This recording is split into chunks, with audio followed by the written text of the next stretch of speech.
What is going on, guys? Welcome back to Modern Men. That's right, Modern Men is back. If you guys missed on the Modern Men boat, you can hop on over to the Comic Core channel or check the link down below. We did like 76 episodes of the Modern Men, I think. Right? And the funny thing is, I think our most watched one by miles, for some reason, is the Sex Criminals one. So I guess that was the best one, according to the viewers. But anyway, check out the playlist. I'll hopefully remember to put it down below so you guys can check out all that fun stuff we had over on the Comic Core channel.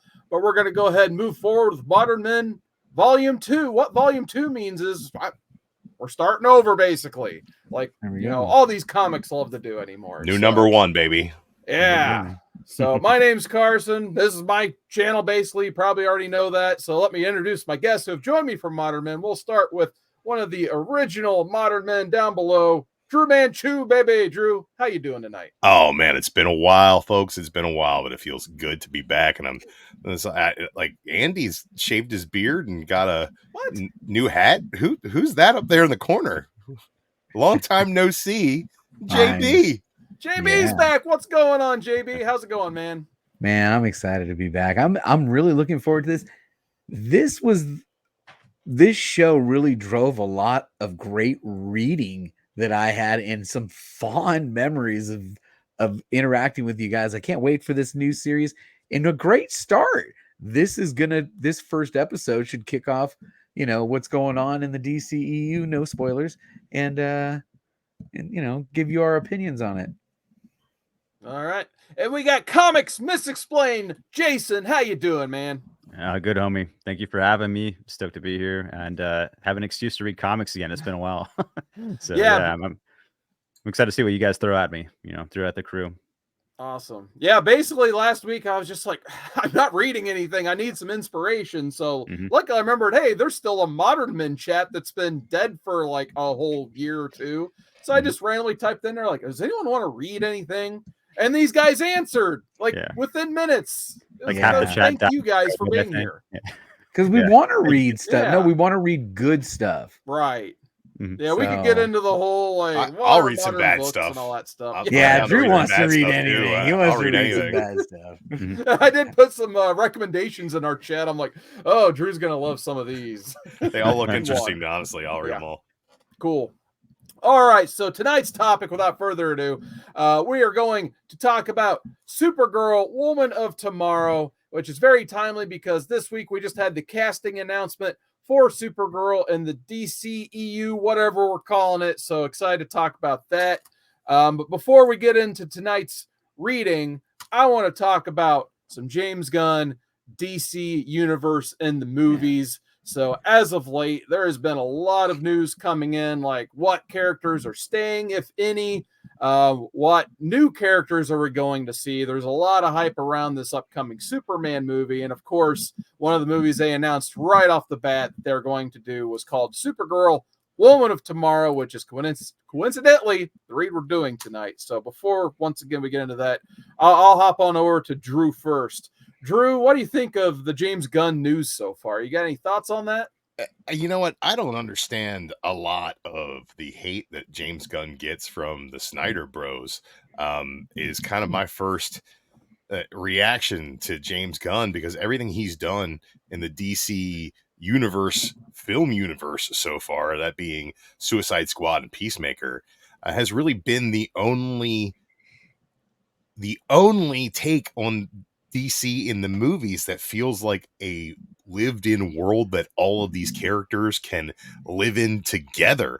Whereas like the Snyderverse stuff it has its ups and its downs. I think that visually it's an attractive look. I think that it's a really skewed perspective on like one universe, not the main DC universe, kind of more like a Dark Knight style universe for the first Batman v Superman. Then it goes into Dawn of Justice. It's kind of that whole thing did what it did, and then it kind of goes into the Justice League, which even when you get to Zack Snyder's vision for the Justice League, that's not the campy, colorful, multiple different things going on at the same time DC universe that you look at when you look at the comics. Whereas like James Gunn's universe seems like it has more possibility to it. So I'm really excited. I really enjoy those movies. I really liked Peacemaker. I know he gets a lot of flack for putting his wife in everything, but I think that she's affable and attractive, and sure, go ahead and put her in movies. Yeah, man, I'm excited for it. And the casting news that we got for Supergirl, I mean, she looks amazing. The casting news we got for Superman, I can't remember the guy's name, but he looks good too. Like, let's go. Let's go ahead and give this a shot to be something worth watching, with some passion behind it. I know that the Snyderverse had its passion behind the main movies. Like even the first Wonder Woman had a lot of passion behind it. You get to the second level and it's a whole lot of studio interaction and let's make some money off of it, and action figure tie-ins, and okay, that's fine. It's all well and good. They should be doing all that stuff right. But when the movies seem to lack passion, that's going to be a problem. I think Marvel's having their problems with that now, where a lot of these projects don't seem like the people even making them are even that excited about them. So it's kind of hard for the audience to get excited about it. I think that that James Gunn being in charge of things is going to bring an air of excitement behind the camera, which I think is going to translate to excitement in audiences. Drew, would you be excited for Zack Snyder's Godzilla? Yeah, no problem with that. I mean, give Godzilla that Glock, Give him the Glock. Like why? Like we've been through how many iterations of Godzilla yet, and he hasn't figured out a way to pick up a firearm and put down that dirty monkey for good. I mean, come on. Well, Jason, what do you think about all this? I'm excited for it. I mean, I'm still holding reservation. I mean, they were very good. I like his 2 movies he did for DC, but at the same time, they were like blockbuster failures. But it was a different time too. COVID was kind of at an all-time high, or maybe towards the end of it, Taylor, technically. But I don't know, man. I'm pretty positive for it. I think it'll be good, man. I'm excited to see what he does because I think he loves the comics. He's a big comic nerd.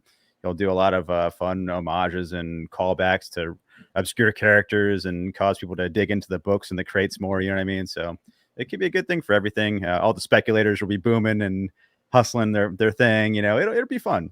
What do you think? I know you said that his movies were like critical, not critical, but box office failures. Mm-hmm. So, I mean, you're a movie guy. You like to watch movies. We've talked about a bunch of stuff. So you like all the Oscar nominations right now, like Killers of the Flower Moon. Did you see that? No, I didn't. But Scorsese, I'm glad. Yeah. Guess how much it made? It didn't. It didn't make a damn thing. It lost. Yeah, money. But I think it at least made its money back. No, it didn't. Not even close. Not even close. I got close. a question. What do you guys consider a flop? Well, even in that case, yeah. I mean, even the newest movie from DC is Aquaman, and it's up to 400 million worldwide, and it cost $250 to make. So, I mean, when a movie makes $100 million, and I don't know about is you, that but not I didn't enough? see any ads I mean, for is that thing, so they must not have been pressing that considered a budget flop? If it apparently only makes $100 million profit, apparently it's like still you're supposed to, like, I guess, cover how much everything's the movie gonna costs, be $1 billion, and then you're supposed to double it for the budget of the marketing, and then that's considered success after that. But I guess recently someone found out that baseline that everyone goes off of publicly is apparently dated back to some article that's not even like a basis in reality for anything. It was just like an opinion piece article. So there is no proof of like that is a real thing, but everyone always goes by, you go by how much it was made and then double it for marketing. But I guess that is a good guideline, kind of, but is it a real thing? Probably not. Well, there was little to no money spent to market this last DC film. I'll tell you that. Yeah. Mm-hmm. So they made money. And in the end, I think a studio says $100 million profit. Yeah. I mean, I can see why Godzilla made money. Well, back to the fact that it was a different time and it went direct to streaming.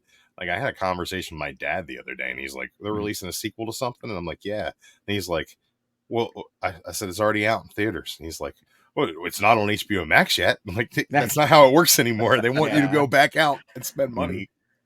Well, I'm really quick on this, Gunn taking over DC entirely. I have zero doubt that he is going to crush it because his track record in the MCU is awesome. What they did with the Guardians of the Galaxy, characters that you flat out didn't know, didn't care about, in the end, you were crying for each and every one of them. There were moments that ripped tears from your eyes. The man's a genius making movies. He reads the comic books.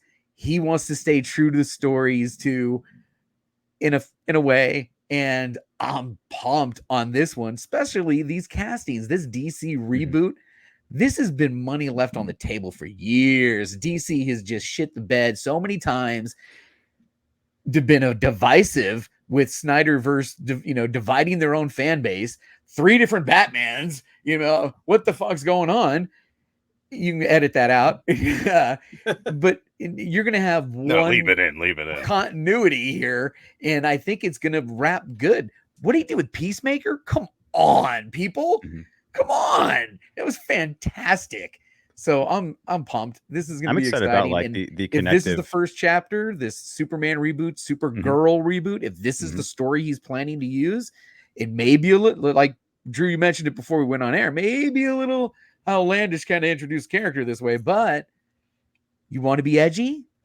This is a great way to start. That opening scene, that's a great way to start. You want to be edgy. Yeah, I'm pretty excited about the connective tissue between everything of the animation and the movies, the same voice actors, and kind of keeping just the actors and characters in the same kind of line of things, I guess. But then there's also, I guess, to make it more confusing, is we're going to have Robert Pattinson, the Batman 2.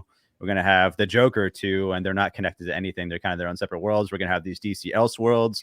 So it's kind of like adding more to the tapestry. And I guess someone who like doesn't pay attention to that would be like, wait, what's going on? Is this there's a different Batman? And then he's going to have his own Batman too, a different one than James Patterson. So it's like eventually those will get faded. But I think that eventually those projects, they're just going to run their course and get faded out. You're not going to get a third Joker. There's going to be diminishing returns on that product. We can all see that coming. The Batman universe. That Penguin show, everybody had such high hopes for, doesn't look that great, in my opinion. Even though I disagree with the Joker.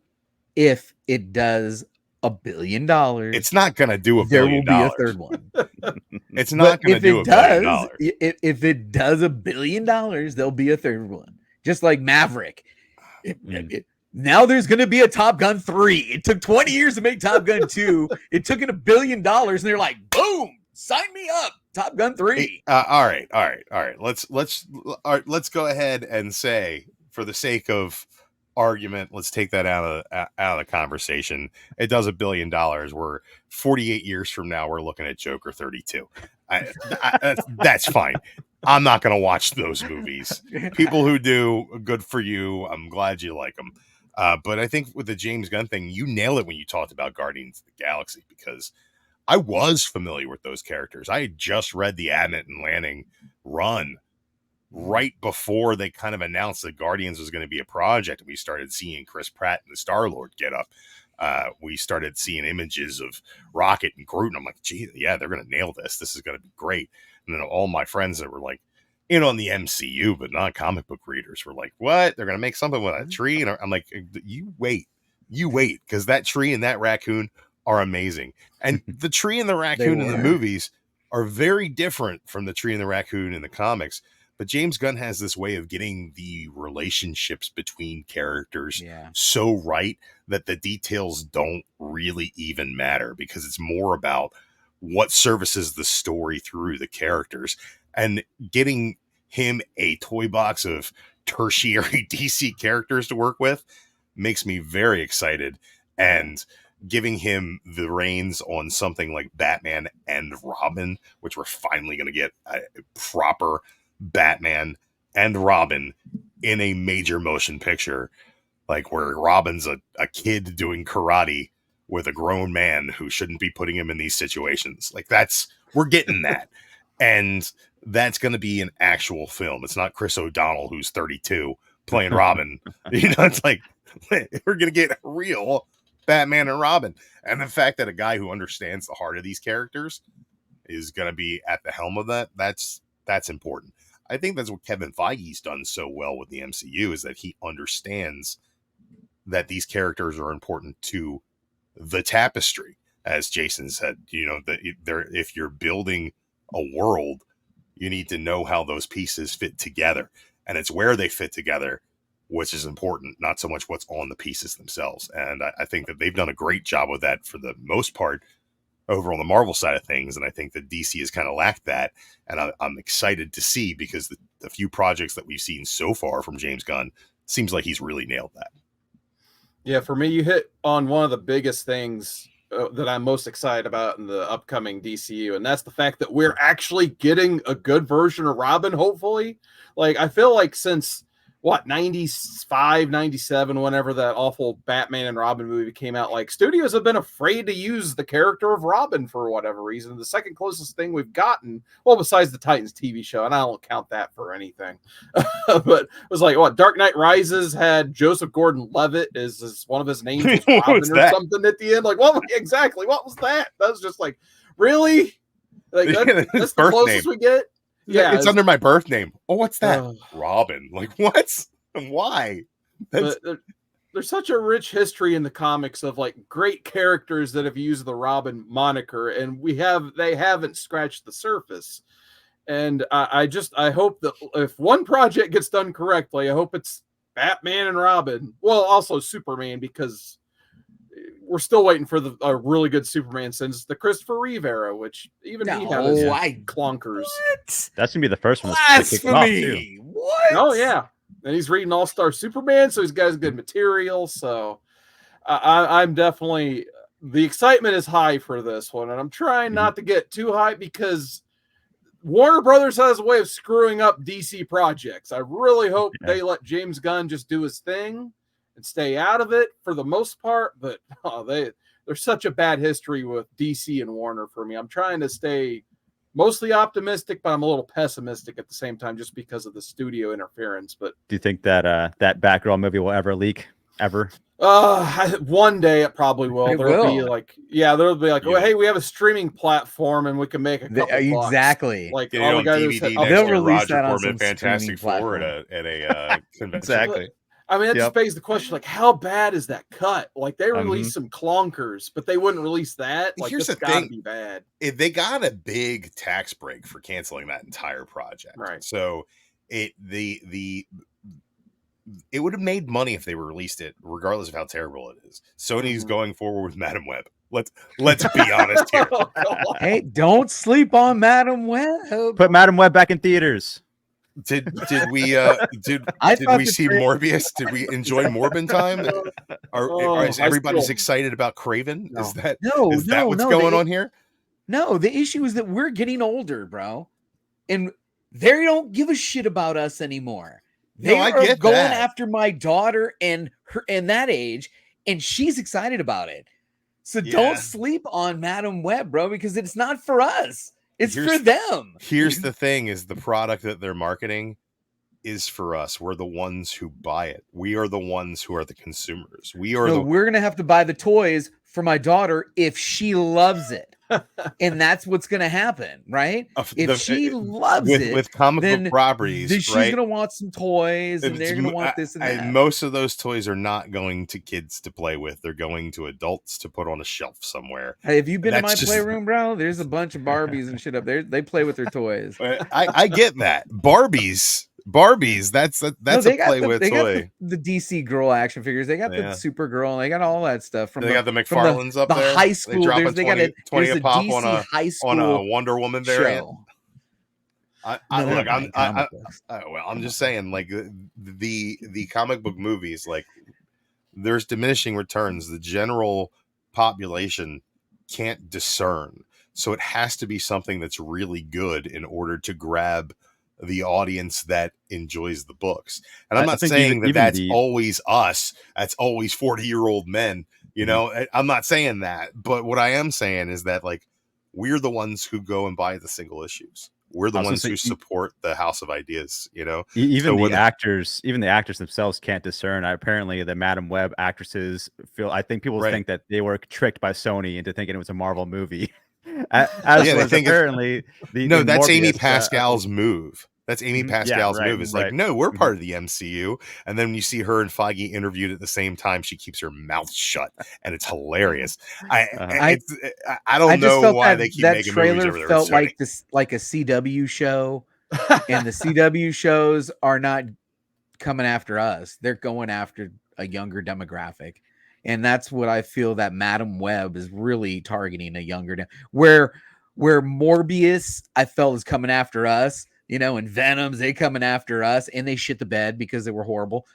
Where this they're like, you know what? Let's pivot.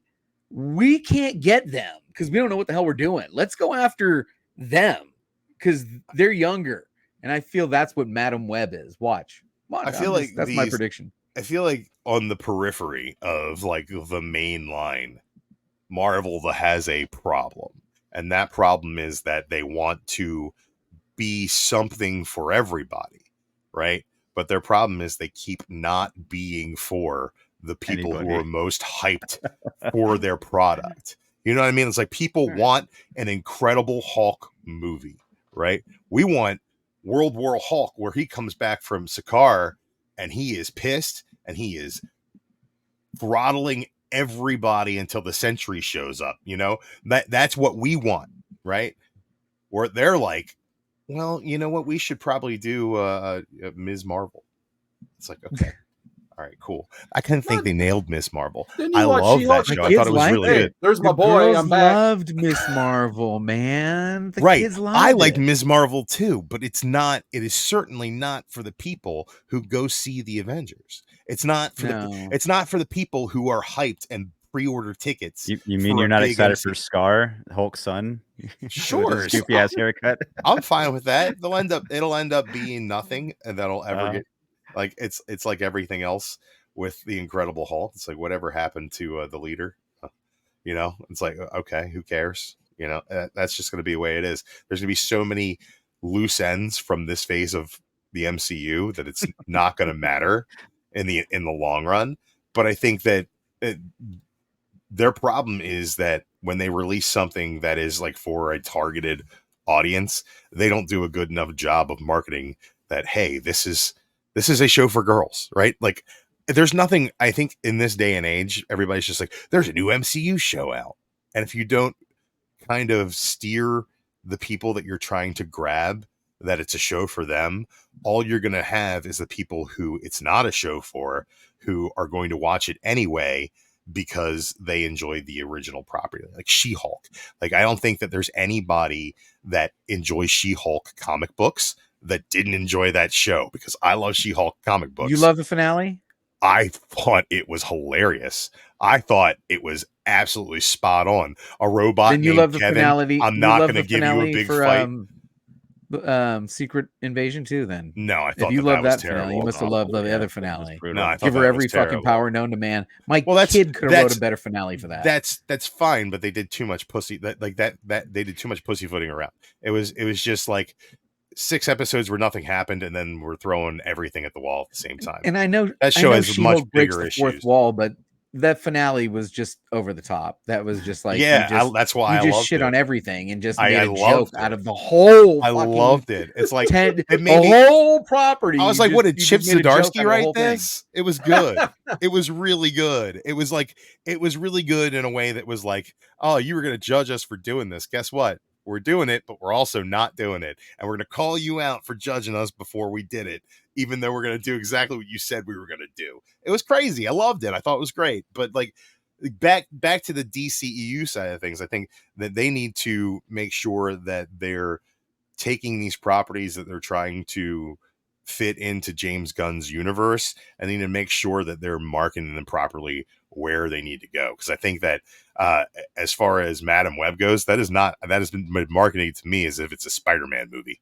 You know, it's like, oh yeah, we got Spider-Man too, but she's a lady, but there's 6 of them. Like, what is that movie? I don't know. And she's like, oh, I can tell the future. And every time I've seen Madam Web, she's been geriatric. So I don't know. Like, I don't know what they're actually taking from the property that I enjoy. And then there's a version of her there where that she's younger, right? Is it the Ultimates? I think right? Jessica Drew, I think, became Madam Web eventually, or something like that. Yeah. Isn't Jessica Drew a pregnant cartoon? on a motorcycle. My brain. We're is gonna have to break fried. this into two I feel like halves. You also can I know. Peter you call the Parker's first clone. 30 minutes of the Yeah. show what's going on with the DCEU, and then we Yeah. can start the JB, Then you're the gonna comics. teach me We about got two time shows stamps. here. I just think that, like, honestly, tying it back to what we were talking about, I just think Mhm. that they need to make sure that they're doing a good job marketing these things if they're going to try to spread a wider net.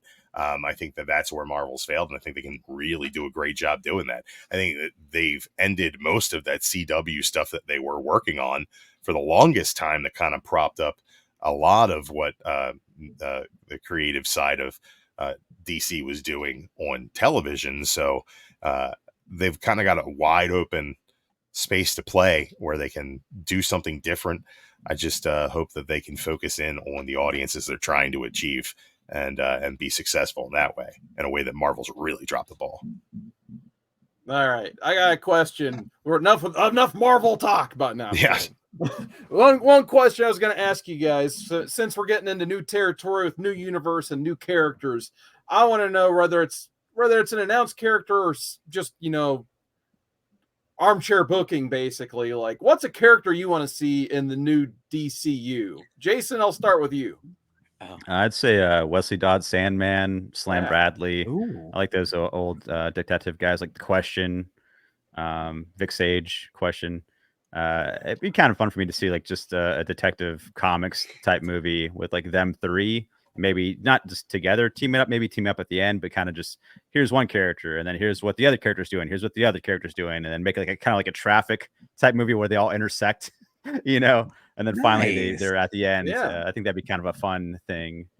You can make some of it black and white if you want to. You can do what kind of style, all kinds of styles. I don't know, man. Put Ed Brubaker on there, I think he'd crush it with that, and that's what I want to see. But Yeah. I guess I don't know. What about you guys? Yeah, I'll add one more to that. I'll branch onto your I got idea one. with one I was gonna have, and that's just make a Gotham Central procedural police Yeah. show, and like Well, add they those were, right? characters Yeah. all into that. Yeah, a lot of them were in that. Like Mhm. Renee Montoya got her, biggest push basically to put in a I wrestling. think they term were in that supposed to book, do I a think. Gotham Central show, right? And then they might have canceled it recently or something. Yeah, I don't know if it turned into whatever that CW Penguin show show? was that lasted a Hmm. season that no one, including myself, watched. So That's it might have been Gotham what Knights. it became. Yeah, Mhm. it might have became that Gotham Night show. Oh, But boy. yeah, I kept hearing things bounced around about Gotham Central. I'm like, yeah, that seems like a home run of an idea. Like, why isn't anyone doing it? So, and I was just gonna say, like, where's the love for Animal Man? Like all these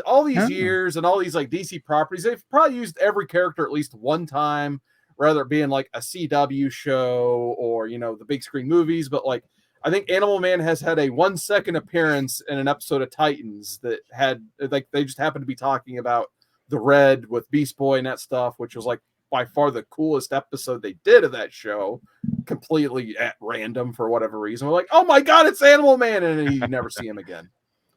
Yeah, So, I yeah, think Animal Man's my Swamp Thing. I think is on the docket of movies that are Yes. going to come out. So that'd be great to fit Animal Man in there somewhere.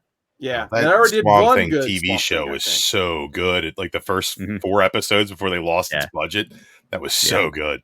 Yeah, It really was. JB, you raised your hand. You pretty know quick. what we all want to see? We want to see James Gunn's interpretation of Lobo. And if anybody's actually read Lobo, don't you want to see that on the screen? Couldn't they even put that on the screen? It'd have to be rated R, for Christ's sake. There's no, it has to be rated R. But I would love to see that. I'd love to see a few scenes with Lobo in there. I wish Lemmy from Motorhead was still alive to play Lobo. I think that would have been incredible. What about you, Drew? I have to say that I just kind of hope that we get a fun team movie, and I like the Titans. I think that would be great. I like Nightwing. I think a Nightwing movie where it's kind of him doing flashbacks to address his trauma, the way he was raised, and then moving forward that way. You can even put the Batman that you choose for the DCEU in there, training him as Robin in flashbacks. That would be cool. But I really think that as an ensemble, and I think that you could really do some really cool things with like Justice League International's roster of characters.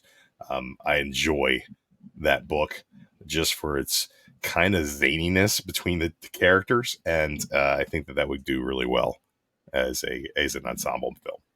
I would love to see Guy Gardner get punched by Batman on the big screen. Yes. Oh yeah, that would be awesome.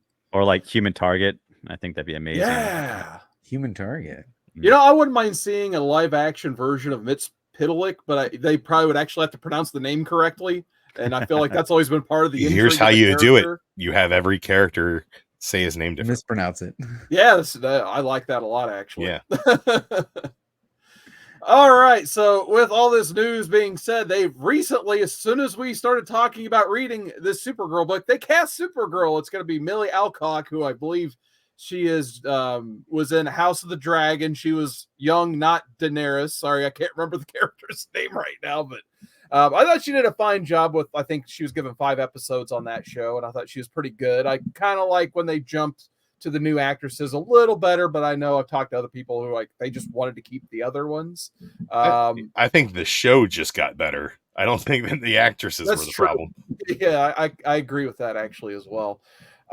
So before we talk about that casting, do you guys have a favorite version of Supergirl? I think there's been like 4 on-screen versions. Is there one that kind of comes to mind, or are they all kind of just like, whatever, you could take it or leave it? I mean, I never like the last one. That last girl was pretty good in the Flash movie. I think she was pretty good. You know, I'll take the out. If I had to choose, I'll take the one from the Flash movie. She was badass. I'll say. Yeah, she at least was given the opportunity to be badass with a CGI budget. Right. So I'd have to go with that. Never saw the CW show or the CBS show or whatever, and the Supergirl from TV when I was a kid doesn't really jog any memories for me. Yeah. Yeah, I feel like the Chris Reeves one kind of nailed the look, you know, but I think she was given a fair shake to try to do an actual Supergirl movie. So. Yeah, it probably didn't help at the time. They also basically, I think it was around the same timeline of Crisis where they killed Supergirl.